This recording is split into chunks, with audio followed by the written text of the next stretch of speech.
और नीचे गहरे के साथ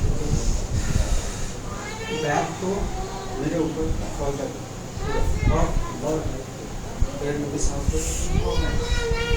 और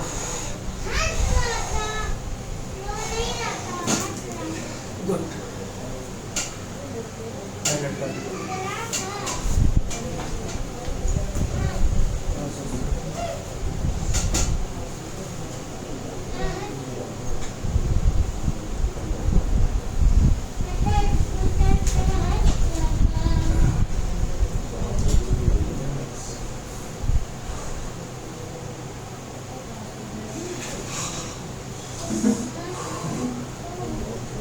था।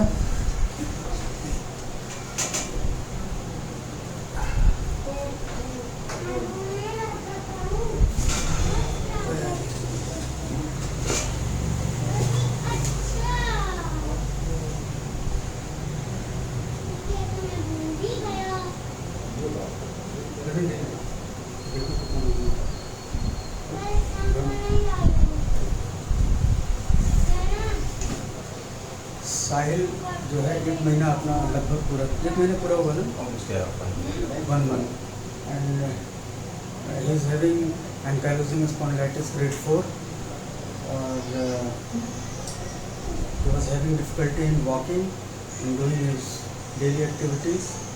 अभी जब आप पहले आए थे तो चल पा रहे थे? नहीं, बड़ी मुश्किल से 4-5 कदम चल के सपोर्ट चाहिए। और अभी तो वॉक करता हूँ। So after 1 month, a grade 4 ankylosing patient is walking freely without any restriction and with minimal pain.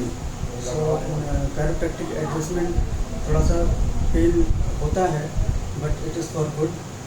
So उससे घबराना नहीं चाहिए। और कुछ लोग ऐसा कहते हैं कि chiropractic से जो है ankylosing spondylitis ठीक नहीं हो सकता, तो ये गलत है।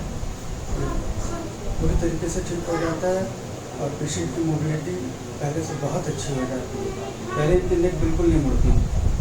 Now he is having very good neck movement. पीछे जाइए, थोड़ा बहुत जा रहा है, डाउन, गुड। पहले इतना नहीं होता था, एकदम स्टिफ था, डाउन ऐसे करना पड़ता था। Thank you.